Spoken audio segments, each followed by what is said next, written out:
జగన్ హయాంలో ఎర్రచందనం స్మగ్లర్లు, అరాచక శక్తులు, కబ్జాదారులు, కిరాయి రౌడీలు, గుండాలకు ఎడాపెడా తుపాకీ లైసెన్సులు జారీ చేయడంతో వారు రెచ్చిపోతున్నారు. కడప జిల్లాలో ఒక పంచాయతీ కార్యదర్శికి, చోటా మైనింగ్ వ్యాపారికి తుపాకీ లైసెన్సులు ఇచ్చేశారు.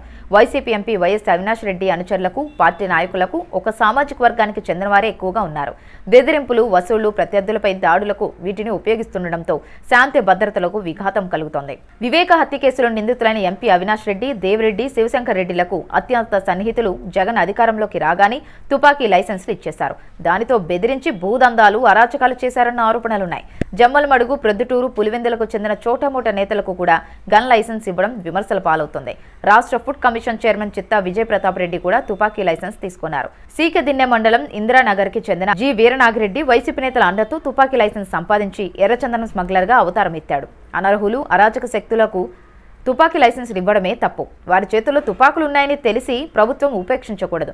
ఎవరెవరికి తుపాకీ లైసెన్సులు ఉన్నాయి, వారికి ఉన్న అర్హత ఏంటో పరిశీలించి అరాచక శక్తులు, నేర చరిత్ర ఉన్నవారు, అనర్హులకు వెంటనే లైసెన్సులు రద్దు చేసి తుపాకులు స్వాధీనం చేసుకోవాలి.